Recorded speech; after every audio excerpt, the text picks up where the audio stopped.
Hello everyone, स्वागत है आप सभी का पीसीएस बाई तरुण चैनल पर। जैसे कि आप सभी को पता है कि मध्य प्रदेश की जनजातियां यूनिट 10 के बारे में हम जो है बात कर रहे हैं, परीक्षाधाम बुक के माध्यम से लगा रहे हैं। आज के जो हमारा चैप्टर है, चैप्टर नंबर 6 की बात करेंगे। इससे पहले हम 5 चैप्टर तक की जो है बात कर चुके हैं। 5 नंबर चैप्टर की हम बात अभी तक कर चुके हैं कल्याणकारी योजनाओं के बारे में। आज हम जनजातीय संस्कृति, परंपराएं, देवी देवता एवं उत्सव त्योहार के बारे में बात कर रहे हैं। इसकी जितनी भी डिटेल्स में वीडियो थी, हम पिछली वीडियो में जो है लगा चुके थे, आप सभी को पता होगा। आज हम चैप्टर नंबर 6 की यहाँ पर बात की जाए, एमसीक्यू की बात करेंगे। तो चैप्टर नंबर आज के जितने भी हमारे एमसीक्यू रहने वाले हैं, वहां पर हम उस एमसीक्यू को देखेंगे, क्योंकि डिटेल आप ऑलरेडी देख चुके हो अभी तक। चलिए शुरुआत करेंगे। आज का अपना पहला क्वेश्चन आता है, मंडावरा त्योहार किस समुदायों के द्वारा मनाया जाता है? एमपीपीएससी 2024 में आया क्वेश्चन था कि जो मांडवरा त्योहार है वो किस समुदाय के द्वारा मनाया जाता है। आपका ऑप्शन यहाँ पर रहेगा गोंड जन समुदाय के द्वारा। कौन सी? गोंड समुदाय के द्वारा मंडावरा त्योहार को मनाया जाता है। अब यहाँ पर हम डिटेल से बात नहीं करने वाले एक्सप्लेन, क्योंकि हम एक्सप्लेन पूरा बात कर चुके। आज सिर्फ हम यहाँ पर प्रैक्टिस करते हैं, एमसीक्यू लगाते हैं। गाय गोहिरी त्योहार कब मनाया जाता है? तो गाय गोहिरी त्योहार की बात की जाए, दीपावली के समय पर मनाया जाता है। तो गाय गोहिरी त्योहार आपके दीपावली के समय पर मनाया जाता है। फिर आता है कोहबर क्या है? ये कोहबर वेरी इंपोर्टेंट है, एमपीपीएससी 2024 में आया क्वेश्चन है। कोहबर क्या है? तो आप कहेंगे वैवाहिक अनुष्ठानिक भित्ति चित्र को हम कोहबर के रूप में जो है जानते हैं। नेक्स्ट आता है, शिशुओं के पेट में गर्म लोहे या फिर चूड़ियों से दागने की पारंपरिक प्रथा इस विश्वास के साथ थी कि इससे बीमारियां ठीक हो सकती हैं, इसको क्या कहलाती हैं?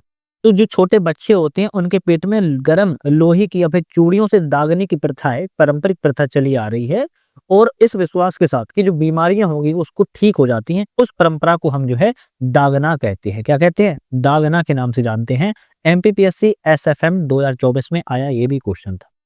कौन सा विवाह कोल जनजाति में नहीं होता है? तो इन तीनों में, चारों में 3 विवाह ऐसे हैं जो कोल जनजाति में होते हैं, एक विवाह है जो कोल जनजाति में नहीं होता है। तो चढ़ विवाह कोल जनजाति में होता है, राजी बाजी विवाह भी होता है, और मंगनी विवाह भी होता है। लेकिन वहीं अगर सेवा विवाह की बात की जाए तो ये आपके कोल जनजाति में नहीं होता है। तो चढ़ विवाह, राजी बाजी विवाह, मंगनी विवाह कोल जनजाति में किए जाते हैं। कौन सी जनजाति लोहासुर को अपना देवता मानती है? लोहासुर को अपना देवता, ये क्वेश्चन देखो बड़ा प्यारा क्वेश्चन है और छोटा सा भी क्वेश्चन है, कई सारे लोगों को पता भी होगा।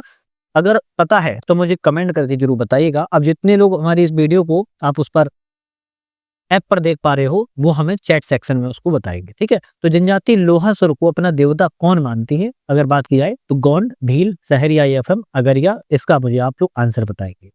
चलिए नेक्स्ट आता है, कसुमर दमार की कथा किस जनजातियों के बीच प्रसिद्ध है? कसुमर दमार की कथा की बात की जाए किस जनजातियों के बीच में प्रसिद्ध है? आप कहेंगे गोंड जनजाति के बीच में कसुमर दमार की कथा जो है प्रचलित है।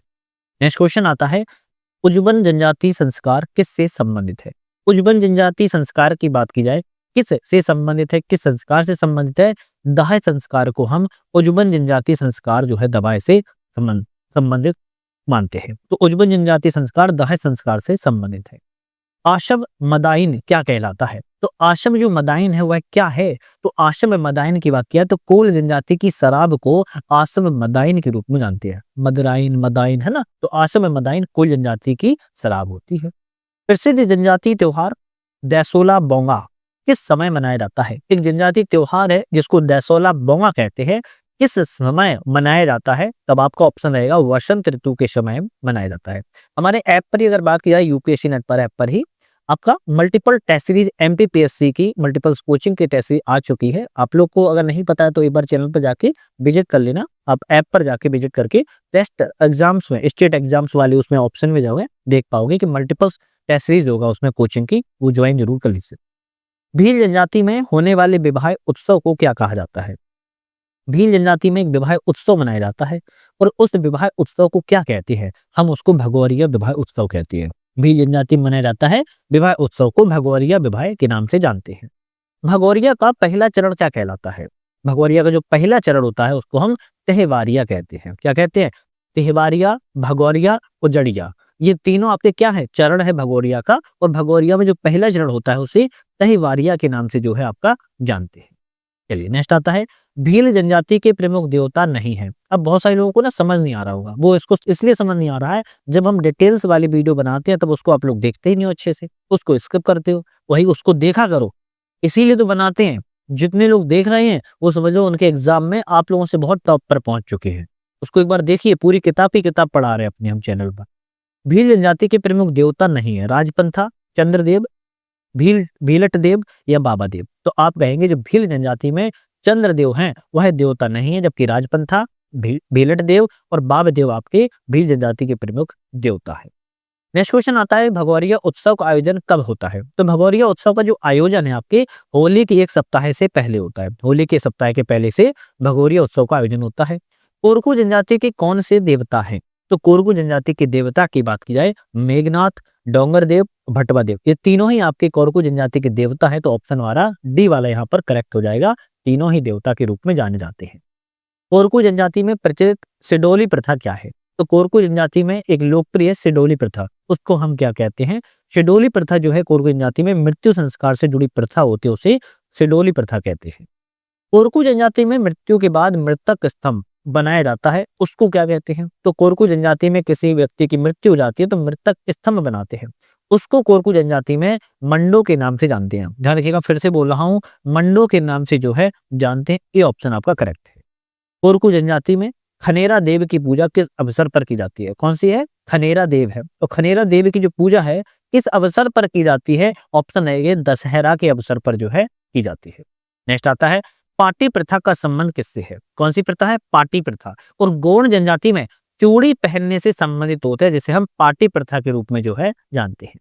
गौड़ जनजाति की मृत्यु गायन को क्या कहा जाता है? तो गौड़ जनजाति के जो मृत्यु गायन होते हैं उनको हम खहुल पाटा कहते हैं। क्या कहते हैं? खहुल पाटा के रूप में जानते हैं, जो मृत्यु गायन को गाते हैं।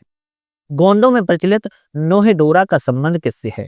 तो गोंडों में जो प्रचलित नोहे डोरा है, गोंडों की नोहे डोरा है, वो आपकी भित्ति चित्र से संबंधित है। भित्ति चित्र से इसका जो है आपका संबंध है। गौड़ जनजाति में गोदना करने वाली स्त्रियों को क्या कहा जाता है? जो गोदना करने वाली स्त्रियां होती हैं गौड़ जनजाति में, उनको हम क्या कहते हैं? गोधारिन कहते हैं। क्या कहते हैं? बंजारिन नहीं कहते हैं, पंडिताइन भी नहीं, ओझन भी नहीं, गोधारिन कहते हैं। गौड़ जनजाति में गोदने की प्रथा प्रचलित है और गोदने वाली स्त्रियों को गोधारिन के नाम से जो है जानते हैं। गौड़ जनजाति में मड़ई क्या है? अब गौड़ जनजाति में मड़ई की बात की जा रही क्या है? आपका ऑप्शन रहेगा, गौड़ जनजाति का पर्व होता है जिसे मड़ई के रूप में जो है जानते हैं। नवाखानी पर्व में किस फसल का उत्सव मनाया जाता है? नवाखानी पर्व में किस फसल का उत्सव मनाया जाता है? आपका ऑप्शन रहेगा, धान फसल का उत्सव को मनाया जाता है। नवाखानी जो पर्व होता है उसमें धान फसल का उत्सव को मनाते हैं। भिलाला जनजाति के गुरु को क्या कहते हैं? भाई भिलाला जनजाति के जो गुरु हैं उनको हम बड़वा कहते हैं। क्या कहते हैं? बड़वा, है ना। बड़वा के नाम से हम जानते हैं भिलाला जनजाति के गुरु को। इस पर्व पर बेगा जनजाति मधुमक्खियों की पूजा करती है। तो बेगा जनजाति है मधुमक्खियों की पूजा करती है, लेकिन किस अवसर पर, किस पर्व पर करती है? रतौना पर्व पर करती है। ध्यान रखिएगा, सी ऑप्शन करेक्ट है। रतौना पर्व पर जो है मधुमक्खियों की पूजा बेगा जनजाति के द्वारा की जाती है। बिदरी, नवाखानी और जवारा क्या है? तो बिदरी, नवाखानी और जवारा की बात की जा रही क्या है? आप कहेंगे मध्य प्रदेश जनजाति समुदाय के पर्व होते हैं। इन तीनों को हम बिदरी, नवाखानी, जवारा के रूप में जानते हैं। भारिया जनजाति के कृषि देवता कौन है? भाई भारिया जनजाति है और इनके देवता है, कृषि देवता है। कौन है? आप कहेंगे भीमसेन है। कृषि देवता कौन है? भीमसेन के रूप में जाने जाते हैं। सहरिया जनजाति के सहरिया जनजाति अपना पितृ पुरुष किसे मानती है? सहरिया जनजाति है अपना पितृ पुरुष मानती है वाल्मीकि को। ध्यान रखिएगा, वाल्मीकि को अपना पितृ पुरुष के रूप में जो है मानती है। बूढ़ा देव के बारे में कौन सा कथन सही है? तो बूढ़ा देव के बारे में पूछ रहा है, कौन सा कथन यहाँ पर करेक्ट है? बेगा जनजाति के प्रमुख देवता है बूढ़ा देव, करेक्ट है। पीपल के वृक्ष पर निवास नहीं करते हैं, पीढ़ियों की रक्षा करते चले आ रहे हैं भी, ठीक है। तो पहला और तीसरा सही है, तो ऑप्शन रहेगा सी वाला। बूढ़ा देव जो है आपके बेगा जनजाति के प्रमुख देवता है, पीढ़ियों की रक्षा जो करते चले आ रहे हैं। जनजाति जीवन में घोटुल प्रतिनिधित्व करता है। जनजाति जीवन में घोटुल प्रतिनिधित्व करता है किसका? तब आप कहेंगे युवा संगठन का प्रतिनिधित्व को किया जाता है। निम्नलिखित में से कौन सा कथन प्रसिद्ध ढोकरा कला के लिए सही है? तो प्रसिद्ध कथन ढोकरा कला के लिए कहा जा रहा है कि ऑप्शन कौन सा यहाँ पर सही है? तो ढोकरा कला के लिए कहा जाए तो यहाँ पर यह कला बैतूल की भारेबा आदिवासी समुदाय से संबंधित है, करेक्ट है। यह एक अल्लोह धातु ढलाई की कला है, ये भी सही है। तो एमपीपीएससी देख सकते हो 2022 में क्वेश्चन था, सी रहेगा, दोनों ऑप्शन करेक्ट है। नेक्स्ट आता है कि भैंस संस्कृति भैंस का मतलब संस्कृति का, भैंस के प्रति आदर और श्रद्धा भाव किस जनजाति में पाया जाता है? तो भैंस के प्रति आदर भाव जो है भील जनजाति में पाया जाता है। मध्य प्रदेश में सरग नसैनी कहाँ स्थित है? क्या कहा जा रहा है? मध्य प्रदेश में सरग नसैनी जो है कहाँ पर स्थित है? तो सरग नसैनी की बात की है मध्य प्रदेश में चौगान मंडला में स्थित है। कहाँ पर? चौगान मंडला में स्थित है। हलमा क्या है? हलमा की बात की जाए तो भील के द्वारा कृषि क्षेत्र में एक दूसरे की मदद करने को हलमा के रूप में जो है जानते हैं। हलमा के रूप में जानते हैं। बैगा जनजाति के चिकित्सक श्री बखरू का निवास स्थान है। तो बखरू का निवास स्थान बैगा जनजाति के चिकित्सक हैं, कहाँ पर है? रहेगा चिल्पी घाटी के समीप जो है पाया जाता है। कर्म नृत्य के प्रकार में क्या शामिल है? तो कर्म नृत्य के प्रकार में बात की जाए तो खलाय कर्मा, जितिया कर्मा और ढोंगस कर्मा तीनों ही शामिल है। तो डी ऑप्शन रहेगा, सभी ऑप्शन यहाँ पर सही है। भारत में मड़ई त्योहार क्यों प्रसिद्ध है? तो भारत में मड़ई त्योहार बात की जाए नारायणपुर छत्तीसगढ़ में प्रसिद्ध सबसे ज्यादा मड़ई त्योहार के रूप में जो है जाना जाता है। इंदल क्या है? भाई इंदल की बात की जाए क्या है? प्रकृति पूजा पर्व को इंदल के रूप में जो है जानते हैं। धनमु गीत संस्कार किससे संबंधित है? तो धनमु गीत संस्कार की बात की जाए जन्म संस्कार से संबंधित होता है, जिसे हम धनमु गीत संस्कार के रूप में जानते हैं। इस जनजाति के पुरुष अपने हाथ पीछे चंद्रमा का टैटू खुदवाते हैं।